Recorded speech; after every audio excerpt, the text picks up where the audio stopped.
County Historical Society. I'm Tabitha Scoville, the Assistant Director here. And if you haven't done so already, there are refreshments in the back. Please get some on your way out. There's less for us to eat if you eat them for us. Just a few things before we get started. The exits are where you came in, and there's one down here in the event of a fire. We also would like to encourage you to take out a membership if you haven't done so already. It helps us to provide programs like this for free. And we are in the middle of a philanthropy challenge, so if you need details about that, we can do that at the end. And I'm going to introduce our speakers. We have Jarrett Zeman and Megan Eves from the 1890 House Museum. And Megan is one of the busiest people I know, actually. So we're really grateful that she came and did this for us. And Jarrett is the 1890 House Assistant Director and Curator. I think he is also very busy because I see his face everywhere on Facebook. Everywhere. So, and he does an excellent job over there. So without further ado, this is Mourning Matters, a Merrily Morbid Guide to Victorian Funerals. Thank you for coming. Thank you for having us, folks. As she said, we're here today to talk about Victorian funerary rituals, and we're going to kind of take you through the whole process from the moment somebody croaks all the way through the moment you put them in the ground, and all of the different traditions that go along with it. It's only going to get better from here. Yep, through that process. So we're going to start with the natural beginning to this story, somebody dying, right? So this is the dining room of the 1890 House Museum. And Chester Wickwire, the patriarch of our family, would have sat here at the head of the table. And one day in 1910, he had a very fateful meal while sitting here at this table. They were eating dinner. Chester was at the head of the table. Ardell was there. Their youngest son, Frederick, was also at the table with them. And they were eating corn on the cob. And at one point, Chester's body began to shake, and he dropped the corn, and he said, "It's paralysis, all right," and he had a stroke right in that chair. So yeah, not exactly a great start to dinner, right? They rushed him off to the hospital, and the doctors at the hospital knew that he was on the way out. However, during this period, you did not die in a hospital unless it was absolutely unavoidable. They thought it was undignified to die in a hospital, especially if you were a member of the upper class. So, if they possibly could, they sent you home to die instead. And that is exactly what they did with Chester. He went back home and lingered on for a day or so more. And then he died of a stroke in the master bedroom upstairs. So let that be a lesson to all of us: don't eat corn. So, as I said, Chester died of a stroke, pretty common cause of death even in today's world. But this is his obituary, by the way. Death of one of Cortland's most prominent and respected citizens. This is from the Cortland Standard in 1910, and the story I just told you actually comes right from this obit. So Chester died of a stroke, pretty common. There were also several other common causes of death in this period. They included tuberculosis, cholera, dysentery, typhoid fever, as well as scarlet fever, which is what Chester's oldest son Raymond died of at age 5. So basically everything you can die of in the Oregon Trail game, you died of in the late 19th century. And so what are the reasons why so many of these diseases became epidemics? Well, overcrowding and poor sanitations in big cities were a major cause of this. If you have a bunch of people with cholera, an epidemic can start very quickly before the medical people in that town can really be able to handle it. Also, women dying in childbirth was another fairly common cause of death in this era. In fact, 1 in every 150 women died in childbirth in the late 19th century. I'm going to skip that one. Here's another unfortunate cause of death in this era, something that started out as a modern convenience. This is what's called the Alexandra feeding bottle. And how it works is you've got this glass bottle here that you would fill with milk or water, right?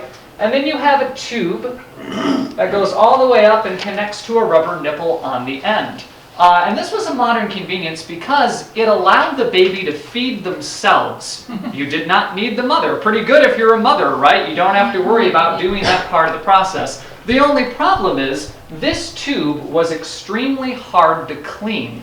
And as a result, bacteria would build up in the tube. And that bacteria would go into the baby's bodies and eventually kill them. This bottle, yeah, it just gets better from here. This bottle gained quite a reputation in this era, and in fact, its nickname became the Death Bottle, which I'm sure was great for its marketing. All right, here now we're going to move on, now that people have died, and talk a little bit about specific mourning traditions. Megan, and I'll hand you that. And which button do I push It's again? the down button on Down. the left. Lovely. So now that someone's died, there's a lot of etiquette, of course, in the Victorian age, or the Gilded Age here in America, about mourning wear and a lot of etiquette and traditions that you would have to follow. And it can all be traced back to this woman, Queen Victoria herself. So Queen Victoria was famously in mourning for the rest of her life. So when Prince Albert died in December of 1861, she goes into full mourning, and it's going to be like that all the way to her death in the early 1900s.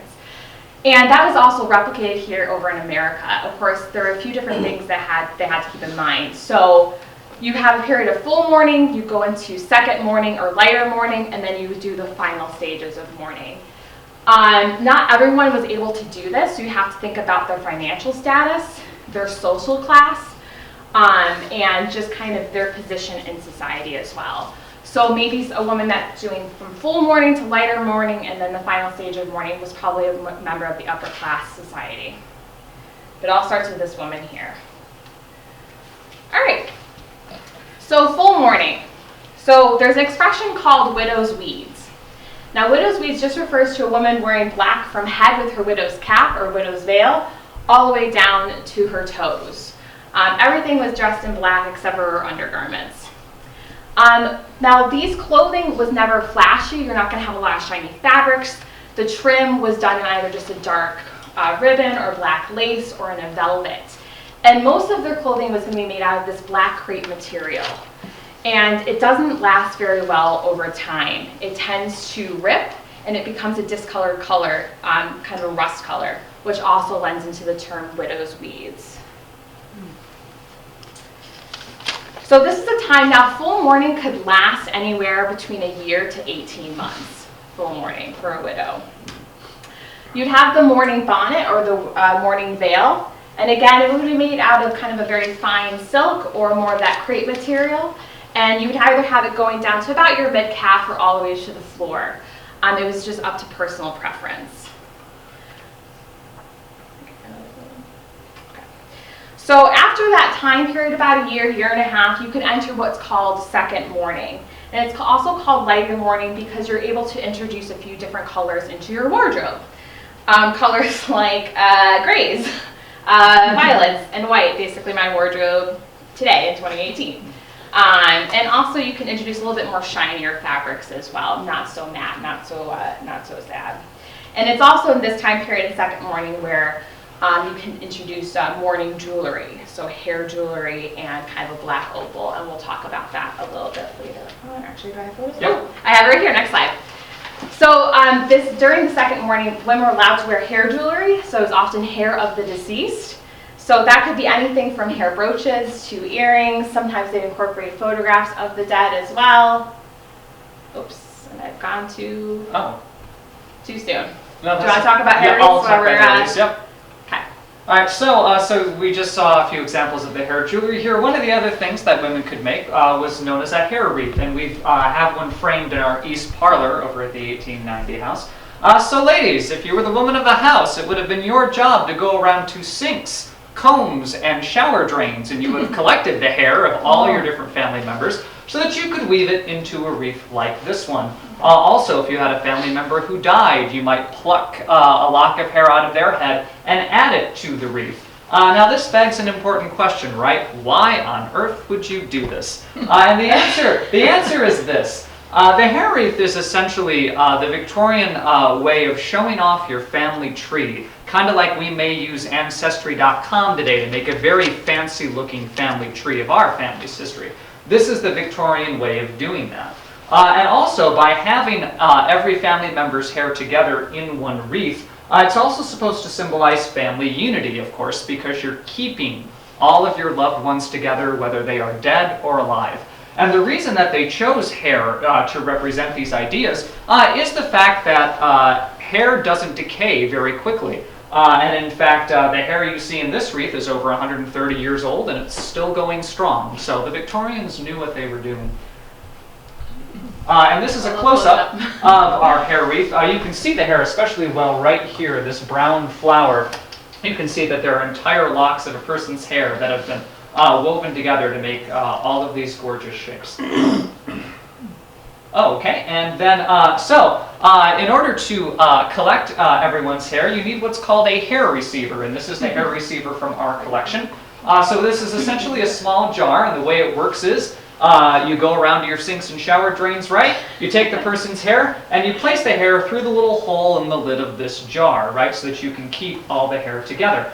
And then the floral decoration that you see around the jar here masks the function of the jar. And this is actually something that the Victorians did quite a lot. If they ever had something that was dirty or kind of disgusting that they were holding in something like a hair receiver, or if they had a jar for coal for the fire, they would always decorate it with something very pretty and ornate like this to essentially mask what's inside of that jar. And it also, of course, turns it into a display piece in the process. Okay, and I hope ghost photographs are coming up at some point. I may have screwed They're up good ones too. the part of the presentation. We'll see. So flowers are another way that we kind of have mourning traditions here in the Victorian era. These were known as tussy mussies, and this is the way it worked. Certain flowers would have certain meanings. And when you put all those flowers together in one bouquet, like the one you see here, it would stand for a single idea. For instance, this is a tussy mussy representing sympathy during a time of grief. And this bouquet includes such flowers as lemon balm, which stood for sympathy, thistle, which stood for grief, rosemary, which stood for remembrance, and the rose, which stood for love.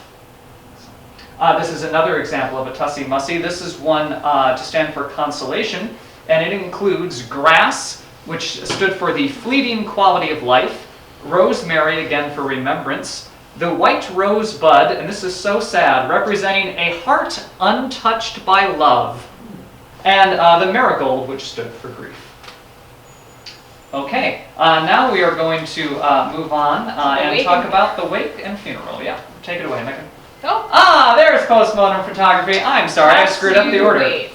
But, so before we get to the wake and funeral, we're going to talk a little bit about post-mortem photography here. You could have a photograph taken with your dead loved ones. I know that that sounds very creepy and morbid to us, but this was a pretty common tradition in this era. So you can see a couple of examples of this photograph here. We have parents posing with their dead children. And what's really important about these two particular photos is the fact that sometimes children died so young that the post-mortem photograph might be the only one you have of them.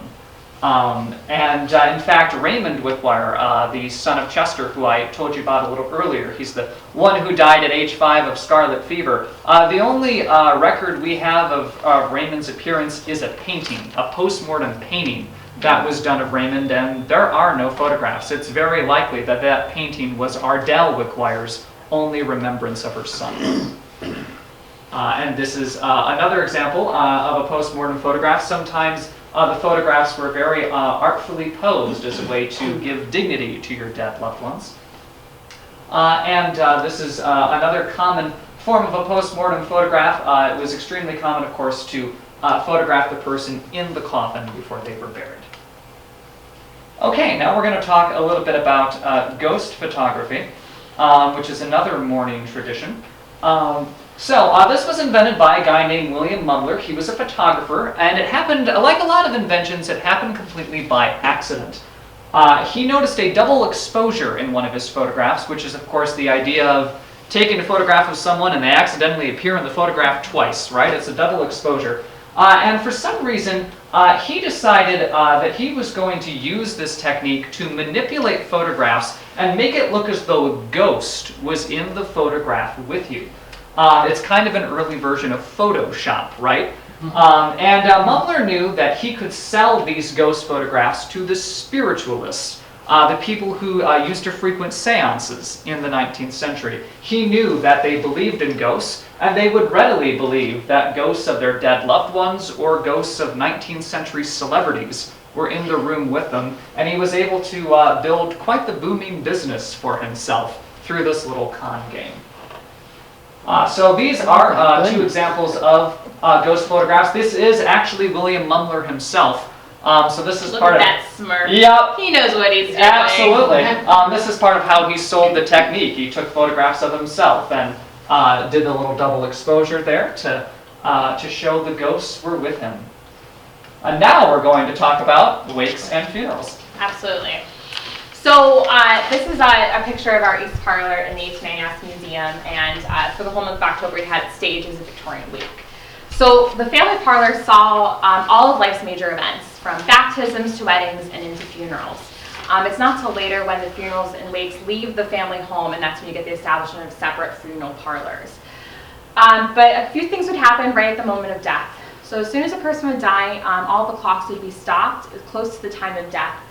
All of the mirrors would be covered in kind of a black cloth or a veil, and that was to keep any spirit from passing through the looking glass. Any photograph, you can see them here on our mantle, would be turned away or turned upside down or covered again, as so that the spirit couldn't encourage other family members to join them into the next world. Before you go to the next slide, this is that Oh, yeah. post-mortem painting of Raymond I told you about just a moment ago. Yes. And the other thing that they would tie kind of a black ribbon, or they would have a wreath with a bit of a yew tree or laurel on the front door as well, and that would alert passerbys that a death had occurred in the home. So the family that would have the wake, and it lasts probably about 3 to 4 days, but most burials were occurring on a Sunday. So in theory, if you died on Monday, you could be in your family's home for about 6 days. Yum. Oh, Lord. This is pre-embalming, or embalming is a very expensive practice, and August here gets a bit warm. Yeah. So the smell wasn't going to be great. Mm. So that's when you have a very common practice of sending flowers, like the tussie mussies, which could also symbolize condolence. It also helped mask the odors. And then you'd have all the candles, and they'd be scented as well. So wakes served a couple of very practical purposes. First of all, they would allow family members who didn't live nearby time to travel to pay their final respects. But the other very practical purpose is to actually make sure that the person was dead. We have a few close-ups of some So of the here's things some we were just close-up. talking So about. this is actually a portrait of Chester Wickwire. Again, that was all covered. The clock's been stopped. Any of the mirrors or family photos have been covered.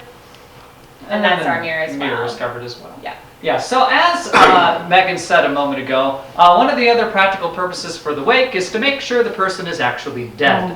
And this is because of what was called taphophobia, which was the fear of being buried alive. And we have a painting of someone who's unfortunately had that He's fate here. escaping. He's fine. He's going to have a happy ending. Some kind of tomb, though. Absolutely.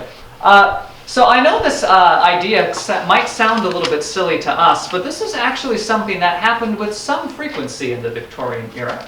And in fact, a British doctor named William Tebb did a study in 1905 of premature burial. He called it Premature Burial and How It May Be Prevented. And in London during 1905, as you can see here, he noted 149 cases of people being buried alive, 10 cases of live dissection, and perhaps my personal favorite, 2 cases of waking up while being embalmed.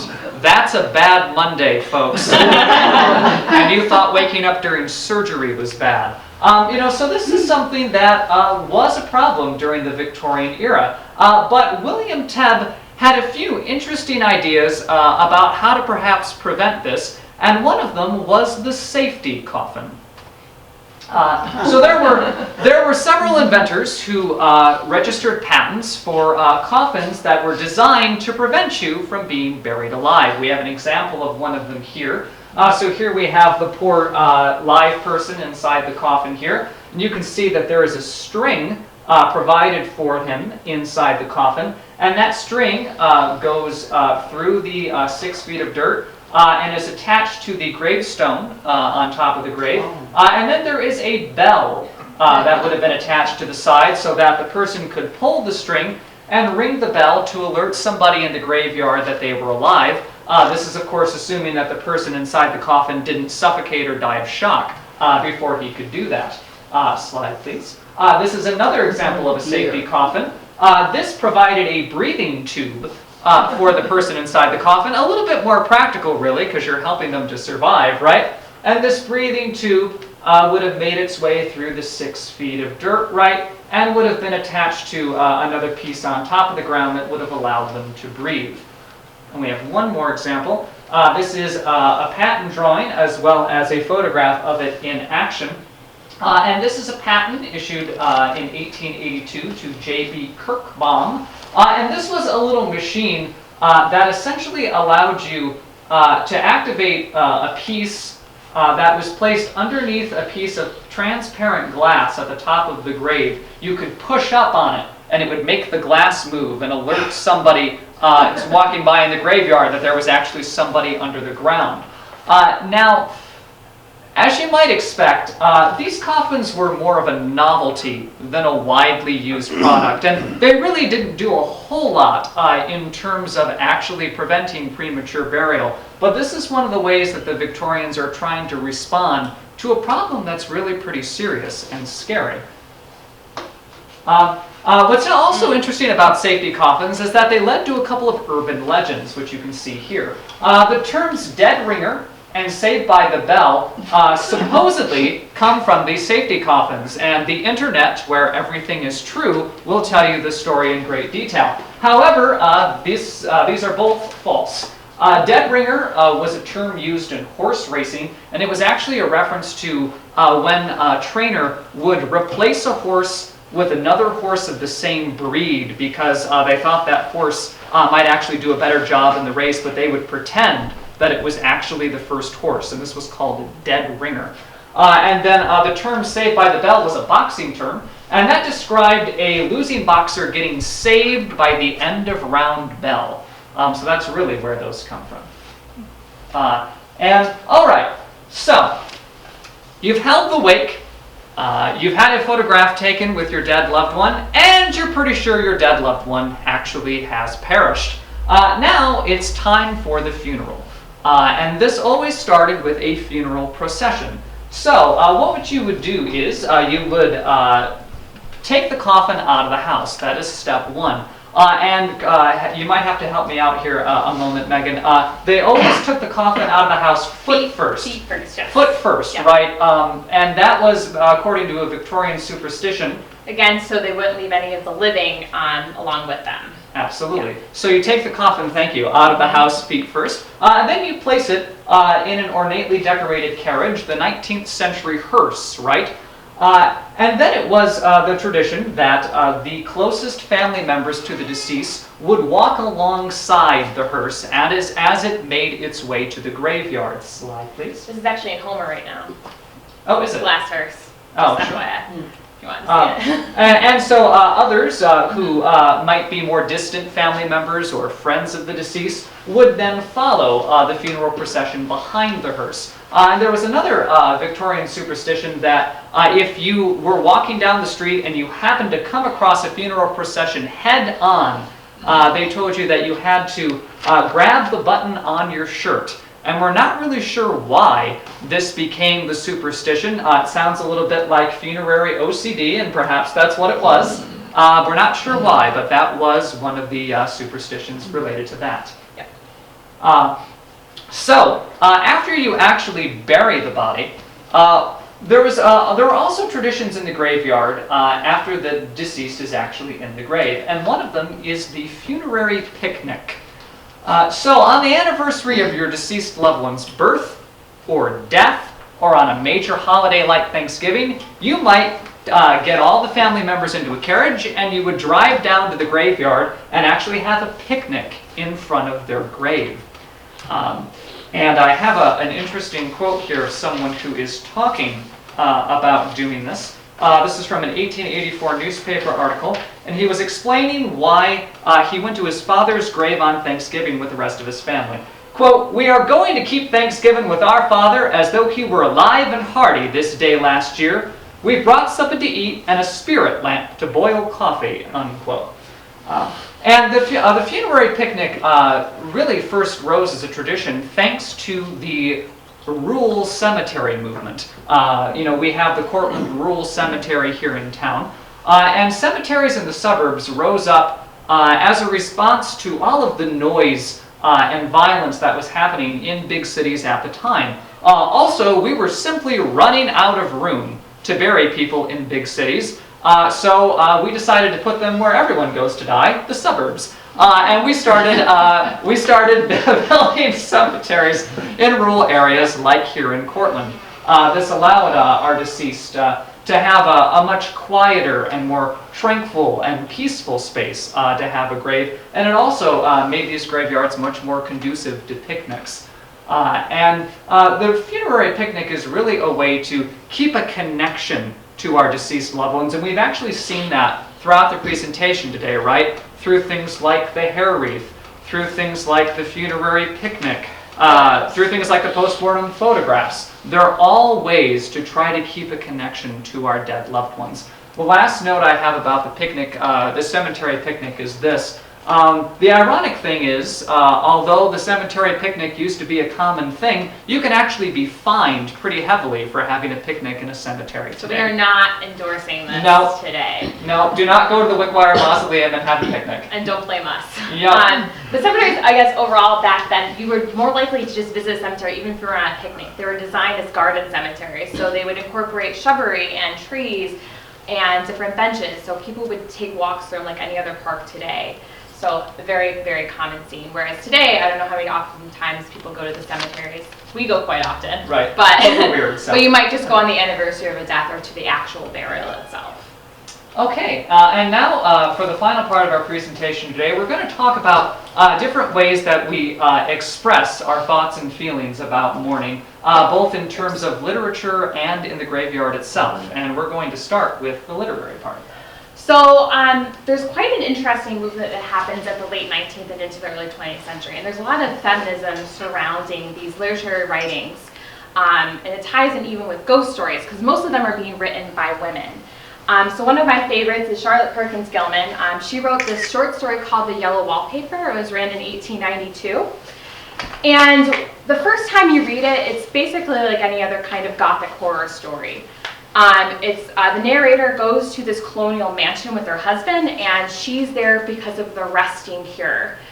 Women back then, especially of a higher upper class, they were seen as quite fragile, quite delicate. We need to make sure that they'll be safe and secure. So they go to this colonial estate, and she's basically locked in this children's nursery with yellow wallpaper.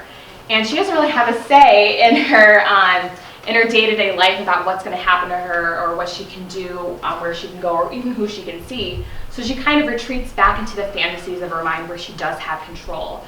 And so the first reading of it is just like a psychological horror story where she's going in very deep, and the husband's very caring, very supportive, and trying to save her.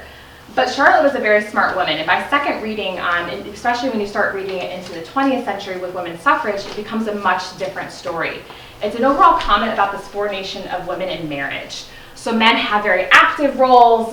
Women, especially if they're respectable married women, they're very domestic. Again, they're very fragile, they're very frail. And it's these two different sides of the coins that are coming together. Again, she argues that women are kept in a childish state of ignorance. So hence, by taking her away, this whole resting cure, and trapping her, or the narrator in the story, into this room with yellow wallpaper, it's not doing women any good. And she later goes on, she is quite a famous suffragette in the 20th century. Oh. Evil's a resting cure. Yeah. Doesn't work, folks. Yeah. We do not endorse that one either. No, we don't. All right, so another important literary contributor to this era is, of course, Emily Dickinson. And unfortunately, poor Emily is probably best known for her death poems, right? It's kind of the stereotype that that's all Emily Dickinson did.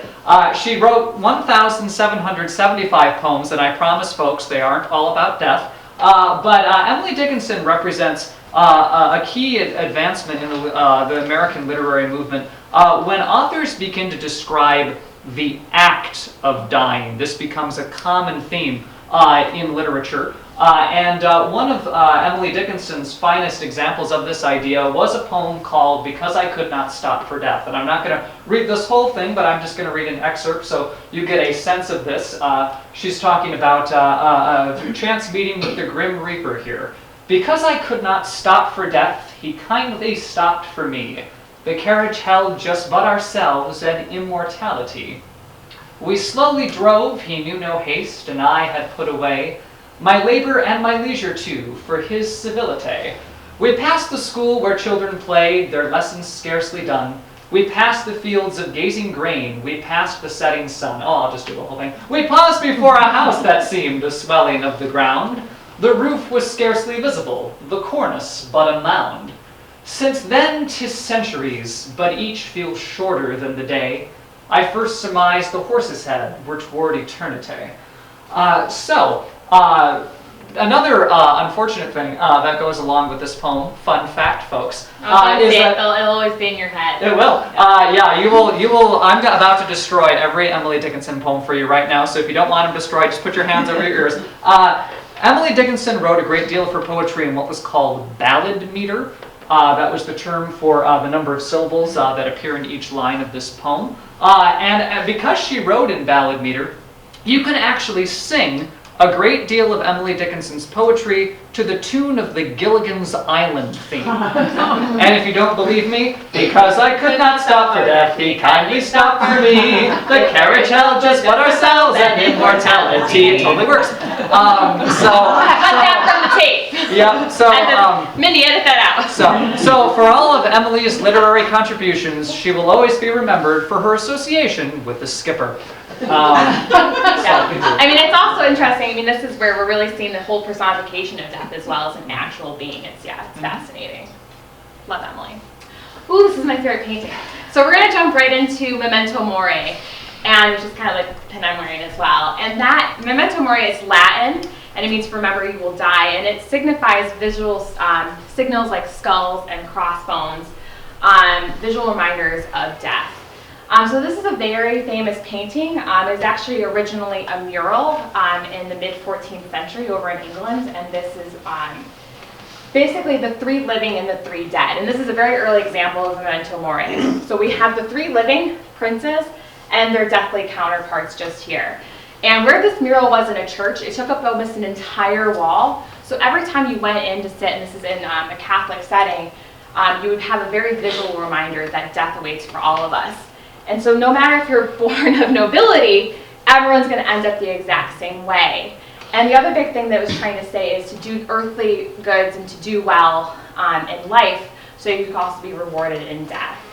Of course, if you were not a rich person, you're like, well, that might only happen to the nobility and not me, so kind of a bit of a problem. And you also are going to see it on headstones as well.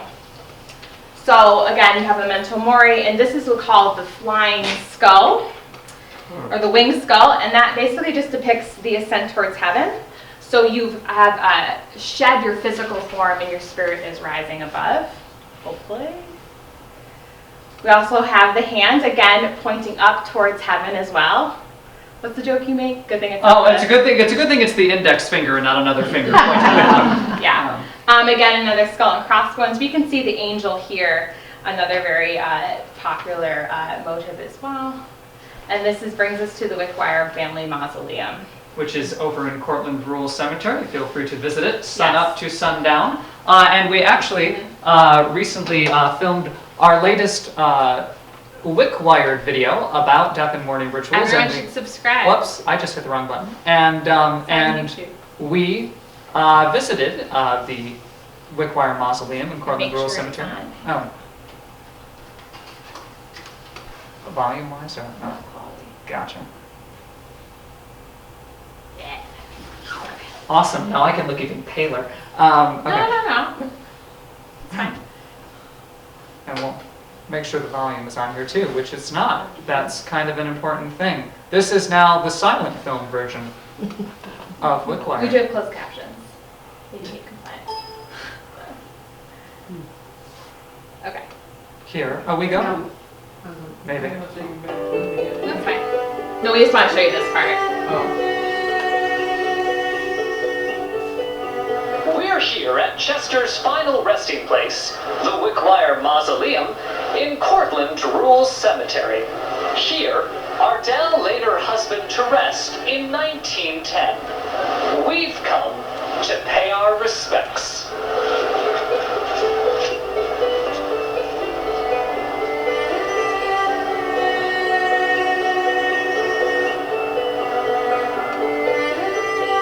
All right. And as I mentioned a moment ago, this is part of our monthly YouTube series, Wickwired. We do an interpretive video once a month, and feel free to go to youtube.com/wickwired or go to our homepage and you can find it as well. And we would love the subscription. We'll van a light. All of our fun It's a good stuff. time. You can watch the full video. All right, and at this point, I think we are just going to have a little bit of Q&A here. If you guys have any questions for us. Yes. Oops. It kept showing women mourning. There was nothing about men having to mourn. Yeah, so it basically mourning attire and etiquette really restricted to women. I mean, when you were in full mourning, you couldn't really even interact with anyone outside your immediate family, or let alone leave your house. So men, they had to do all day to day, they had to go to work, they had to maintain social connections. So during the mourning period, like during the wake or then during the funeral, I mean, they would also be wearing their dark colors and, you know, made of wool.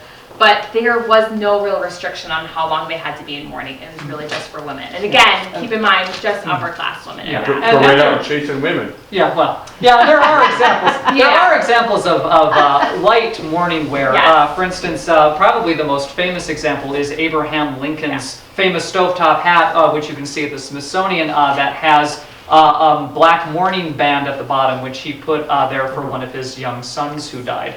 So the mourning band on the hat is a common piece of male mourning clothing, as well as the black gloves. Yeah. And women, once they would go through their full mourning, in the final stage of mourning, you were allowed to re-enter society, and then purposely for women to find a new husband.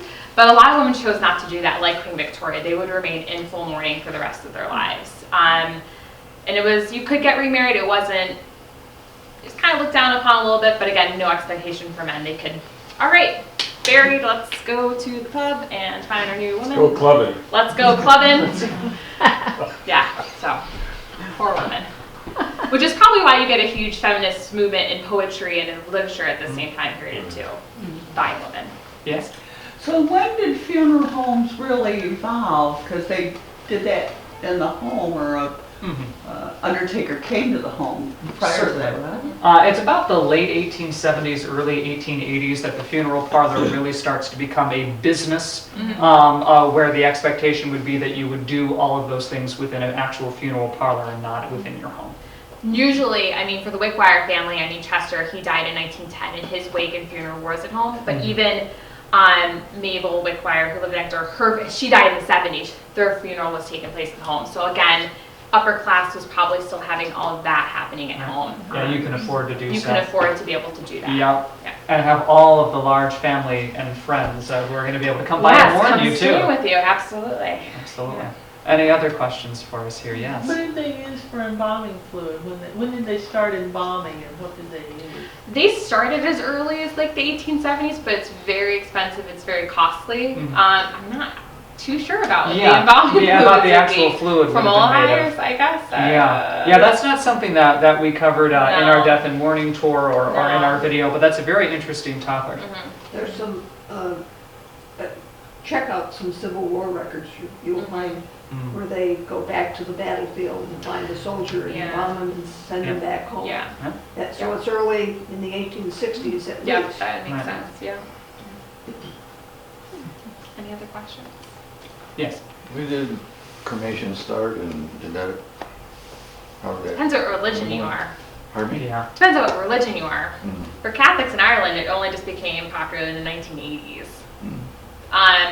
But in terms of just general, I'm not exactly too sure. Yeah. But again, religion plays a big part because that affects how you're going to be buried as well. How far would the Hindus go back? Because They did that. Yeah, Sorry, cremation. They Yeah. had to, they probably Yes, always. yeah, they do cremation, so that's Yeah. different, unless you're a child. Children in the Hindu religion are buried. Yes, and of course, you know, the traditions of cremation and embalming Yeah. do go back to ancient times. Yes, absolutely, Yeah. absolutely, In some manner or another. yeah. Any other questions for us here? Well, mine's just a statement. I read that there's a proper mourning period before you ought to marry again. And my great-grandfather had a second wife, and he was married 13 months after his first wife died.